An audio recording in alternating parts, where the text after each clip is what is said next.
Assalamu alaikum. My name is Zohanim, roll number 21TE01. Today we will be discussing the basic plotting of signals using MATLAB.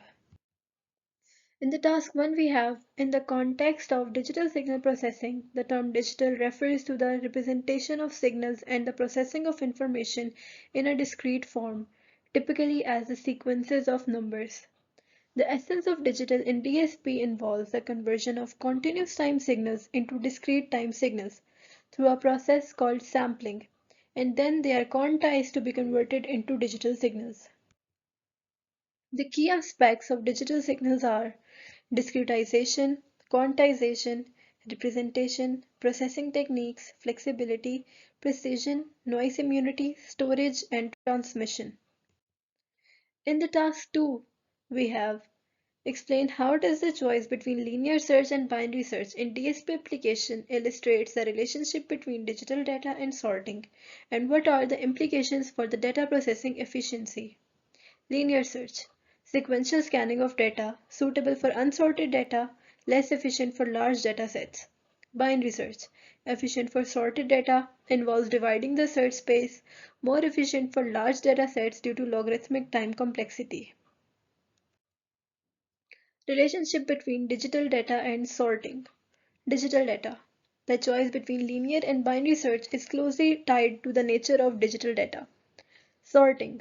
Binary search assumes a sorted data set, reflecting the importance of ordering in digital applications. Sorting can be a pre-processing step that enhances search efficiency in binary search scenarios. Implications. There is a trade-off between sorting costs and search efficiency. Binary search is advantageous when dealing with pre-sorted or efficiently sortable data in DSP applications.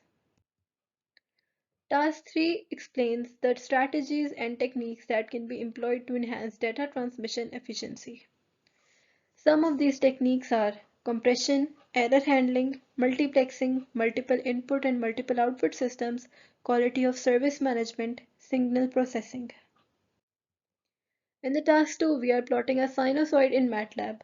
For this, we have taken the time interval from 0 to 1 with a step size of 0.01. The frequency is taken to be 1. The signal is sine f into 2 pi into t. The plot command is used to plot the time against the signal. Now we have changed the frequency of the signal from 1 to 2 and observed its effect. Now we have changed the time while keeping the frequency at 1 and observed its effect. From these two graphs, we can see that the relationship between time and frequency is of an inverse one. In the task 5, we have added the title, labels, and axis bound to the signal graph. We have used the same previous code and added the title of the graph with using the function title labeled to the y and x axis using the y label and x label, and axis parameters are set according to the axis function. Now we have changed the axis function parameters and observed the graph. Now we can also change the title and labels of the graph by changing the title and x label and y label functions. In task 6, we are plotting multiple signals in the same graph. We have taken the time interval from 0 to 10 with a step size of 0.01. We have taken the frequency of the first signal to be 10 and frequency of the second signal to be F520. Now signal 1 is the sine wave with F1 frequency and signal 2 is a sine wave with F2 frequency. We have plotted the signals and we can see the results. Now we are plotting the signals in one figure without connecting the dots. We can change the line style, line size, line width, line color, etc. by adding the respective function into the plot signal. Task 8 tells us how to create and run a script using the command window. We can enter the name of any script that we want to create simply by using the function edit. This dialog box will appear. Click on yes and this blank script will open. We have now created a sample code and run.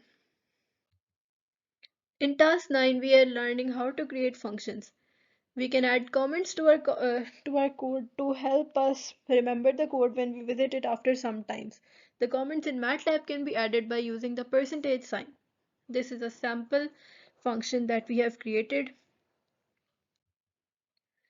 In task 10, we are creating a function that takes a vector as the input and returns the minimum value of that vector. This function is created simply by using the min function of the MATLAB. Now we are using my max function that gives us the max value from our input vector. This function is simply created by using the max function of the input of the MATLAB. My average function is created by using the mean function of the MATLAB. My sort function is a function that sorts a vector into ascending or increasing order. This function is created by using the sort function of the MATLAB. This function reverses or flips the vector in the reverse order. Now we can see how we can create two different figures in one figure window. We can use the subplots. The first two digits show the size of the matrix and the third digit show the position of the figure in that matrix. Now we are required to make a function that creates a 4 cross 4 window. That means that displays 4 plots in one figure. This function can easily be created by using the subplots. This is the output of the previous function.